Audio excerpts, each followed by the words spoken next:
Avec vous Christophe Dansette. Bonjour Christophe. Bonjour Pauline. Coupe du Monde qui a donc commencé avec la défaite du pays hôte, le Qatar battu par l'Équateur 2-0 et qui se poursuit aujourd'hui avec 3 matchs au programme et l'attendu Sénégal. Cette Coupe du Monde, et c'est de ça dont on parle avec vous Christophe ce matin, c'est d'abord la plus chère jamais organisée dans l'histoire de la compétition. Et ce, de très loin, si aucun chiffre officiel n'a été dévoilé. Les estimations dépassent les 200 milliards de dollars. 200 milliards, c'est plus que le PIB du Qatar. Et pour vous donner une ampleur par élément de comparaison, la deuxième Coupe du Monde la plus chère de l'histoire, c'est celle en Russie.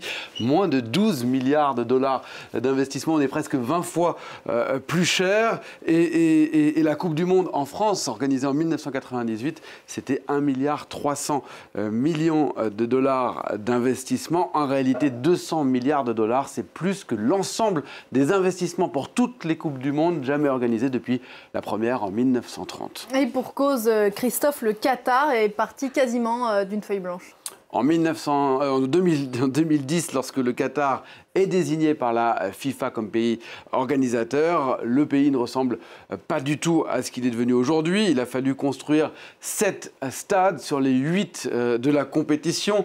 Le 8e, lui, a été modernisé pour un budget total de 8 à 10 milliards de dollars. Des stades qu'on voit ici, dont on ne sait pas d'ailleurs ce qu'ils deviendront après la compétition, à part l'un d'entre eux construit en container qui sera démantelé. Une ville entière, on la voit ici, Lusail est sortie entièrement du désert. Elle a été donc construite, d'ailleurs elle n'est toujours pas terminée. Et c'est là où se tiendra la finale de la compétition. Le pays a également construit un métro avec 3 lignes dont la gestion a d'ailleurs été confiée à des entreprises françaises. La RATP, c'est-à-dire le métro parisien, et une filiale de la SNCF, Keolis, budget 36 milliards de dollars, plus évidemment des autoroutes et des infrastructures de logement, des hôtels qui ne suffiront pas pour accueillir l'ensemble des supporters qui devront, pour certains, se loger dans le pays voisin des Émirats Arabes Unis et faire des navettes en avion pour atterrir à l'aéroport international de Doha qui, pour le coup, a été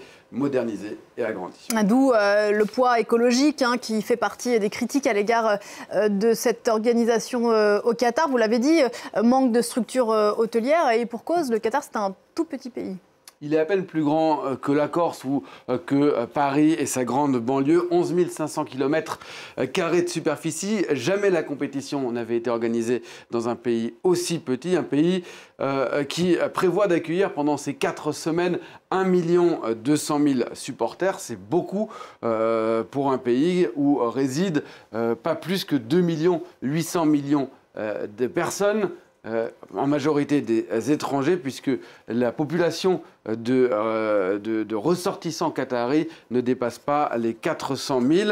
Le Qatar, c'est un pays indépendant depuis 1971 et qui est devenu riche ces 20 à 30 dernières années en misant d'abord sur ses ressources en hydrocarbures. Il possède les 3e réserves mondiales de gaz naturel et il est le 2e exportateur de GNL, c'est-à-dire de gaz naturel liquéfié. Et entre parenthèses, la guerre en Ukraine en ce moment et la suspension d'une grande partie du gaz russe enrichit encore cet émirat qui a l'un des PIB par habitant les plus élevés au monde, 91 000 dollars, c'est 2 fois plus que la France. Et la Coupe du Monde, c'est aussi une machine à cash. Alors, pas tellement pour le Qatar, qui ne parviendra, c'est sûr, pas à être rentable, c'est-à-dire à rembourser ces 200 milliards de dollars d'investissement, mais pour qui cette Coupe du Monde est avant tout une belle vitrine, malgré les polémiques autour des droits de l'homme ou bien du respect de l'environnement.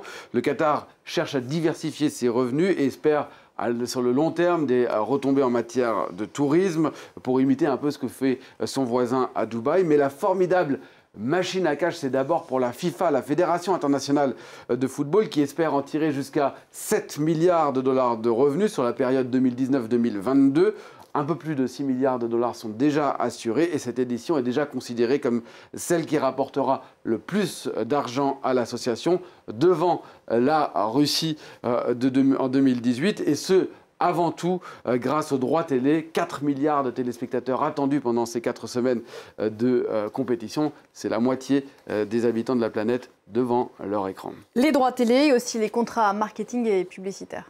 Oui, dans une moindre mesure, oui, même si certains annonceurs restent prudents pour le moment pour ne pas ternir leur image, justement, face aux polémiques que j'évoquais. À noter que l'un des sponsors officiels vient de subir un revers. Il s'agit de Budweiser, la marque de bière, sponsor historique de la Coupe du Monde depuis 1986, et très puissant puisqu'il avait toujours réussi à imposer ses conditions aux pays hôtes en faisant changer la loi sur l'alcool au Brésil en 2014 ou bien en Russie en 2018. Pas cette fois, puisqu'il a appris 3 jours seulement avant le début de la compétition qu'il ne pourrait pas finalement vendre ses bières aux abords des stades, mais uniquement dans les fan zones. Les lois du Qatar se sont donc imposées à Budweiser.